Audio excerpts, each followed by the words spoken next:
ဟုတ်ပါတယ်အာရီပါဒီတစ်ခေါက်မှာတုံခါမှုကြောင့်တက်တလျှောက်ဖြစ်လာတဲ့ရေကြီးလိုင်းဖြစ်လာရင်ဘယ်လိုလုပ်ရမလဲဆိုတာကိုမိတ်ဆွေတို့အားလုံးကိုသင်ပေးပါမယ်ပထမဦးဆုံးတက်တလျှောက်ဖြစ်လာတဲ့ရေကြီးလိုင်းဆိုတာကတော့မြင်းကလင်းကြောင့်ပင်လယ်ရေမြင့်တက်လာပြီးမြို့ထဲကိုဝင်လာတာပါ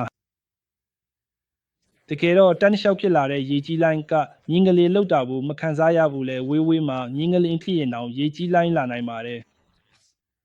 ဆိုလိုတာကတက်တလျှောက်ဖြစ်လာတဲ့ရေကြီးလိုင်းကမြင်းကလင်းပြီးရဲ့နောက်မှာအများအားဖြင့်လာတက်လို့မြင်းကလင်းနဲ့ရေကြီးလိုင်းဟာတအူးနဲ့တအူးအလွန်နီးစပ်တဲ့ဆက်ဆက်မှုရှိတယ်လို့ပြောနိုင်ပါတယ်။ဒါဆိုရင်တော့ရေကြီးလိုင်းရဲ့အမြန်နှုန်းနဲ့အမြင့်ကဘယ်လောက်ရှိနိုင်ပါမလဲဆိုတာပါ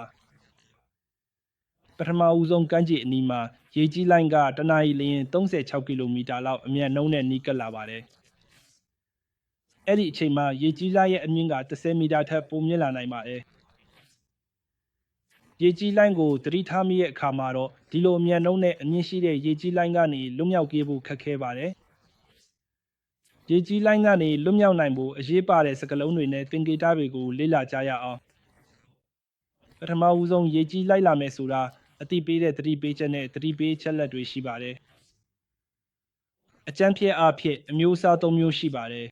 ။နောက်ထပ်အချက်တစ်ခုကတော့ရေကြီးလိုက်လာတဲ့အခါမှာတင်ရှိရဲ့နေရာကအန္တရာယ်ရှိရဲ့နေရာလားလွတ်မြောက်ဖို့ဘယ်နေရာကိုသွားရမလဲဆိုတာပြသပေးတဲ့သင်္ကေတတွေရှိပါတယ်။ဒါဆိုရင်ရေကြီးလိုက်လာရင်ဘယ်လိုလုပ်တင်တယ်လဲဆိုတာကိုကြည့်ကြရအောင်။ရေကြီးလိုက်လာရင်အရင်ဆုံးဒီလိုလုပ်ပါ။ရေကြီးလိုက်လာမယ့်အချိန်မှာတင့်ရဲ့မိုဘိုင်းဖုန်းသို့မဟုတ် TV မှာအသိပေးချက်ရောက်လာပါလိမ့်မယ်။အသိပေးချက်ရောက်လာတာနဲ့တပြိုင်နက်ချက်ချင်းမြင့်တဲ့နေရာကိုထွက်ပြေးပါ။